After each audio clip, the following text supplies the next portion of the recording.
Today's hearing marks the public kickoff phase of the House of Representatives drafting of a Water Resources Development Act for 2022. This is one of the most important pieces of legislation I think we can all agree that we do here on the Transportation and Infrastructure Committee. Every day, people across our country read stories and hear news reports about how Washington is broken.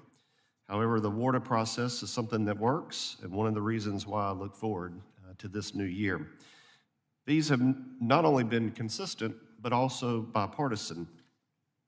In fact, since 2014, Congress, as the chairman said, has passed a WRDA bill every 2 years. The WRDA 2020 passed the House by voice vote. And one thing we hear frequently from those who depend on these bills is how thankful they are that we work together in a bipartisan manner and do so through regular order. I look forward to working with my colleagues on both sides of the aisle here on this committee, subcommittee, and the full House to keep this institutional tradition intact. Throughout this process, we will hear from folks all around the country representing a wide variety of interests.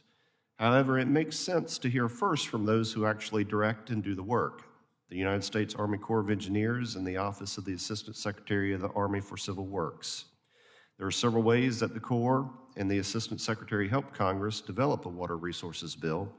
Perhaps most notable among them are the individual chiefs' reports for projects in the annual 7001 report, named after the section of WRDA 2014 that requires an annual project list to be provided to Congress that represents non-federal entity input into the Corps process.